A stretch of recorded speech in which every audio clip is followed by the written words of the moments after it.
తెలంగాణ ఇవాళ ఆంధ్ర ప్రాంతంలో ఉన్న వాళ్ళ కంటే తెలంగాణ సంపన్న ప్రాంతం ఇది. సమృద్ధిగా పంటలు పండేవి. కాకతీయులు పెద్ద పెద్ద చెరువులు తవ్వారు, ధర్మసాగరు, అట్లా చాలా చెరువులు తవ్వారు వీళ్ళు. ఈ చెరువులు తవ్వడం ఏంటి అని అంటే వ్యవసాయాన్ని అభివృద్ధి చేయడం, అంటే నదుల ద్వారా వచ్చేటటువంటి కాక మళ్ళీ ఈ చెరువుల్ని తవ్వడం అనేటువంటిది, చెరువులు పెద్ద పెద్ద చెరువులు నింపడం అనేది. అందుకే మనకు సముద్రాలు లేకపోవచ్చు కానీ సముద్రం లాంటివి. సముద్రం, ఈ సముద్రాలన్నీ ఎక్కడి నుంచి వచ్చినాయి అంటే కాకతీయులు ఏర్పాటు చేసినటువంటి.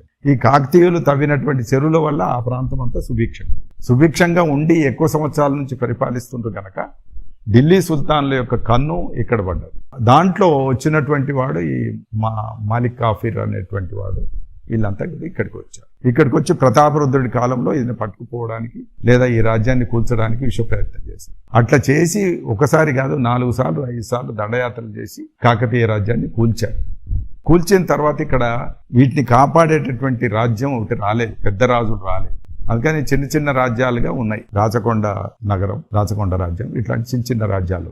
ఈ ఎక్కడికక్కడ ముసునూరు కాపే అనేటువంటి ఆయన కొంత భాగాన్ని, ఈయన కొంత భాగాన్ని ఇట్లా పాలించుకుంటూ వచ్చారు. అట్లా వీళ్ళంతా అనేక మందిగా ముక్కలైనటువంటి తెలంగాణను ఆక్యుపై దీన్ని వశపరచుకోవడానికి వచ్చినటువంటి వాళ్ళు గోల్కొండ నవాబు, కుతుబ్ షాహీలు అంటుంది.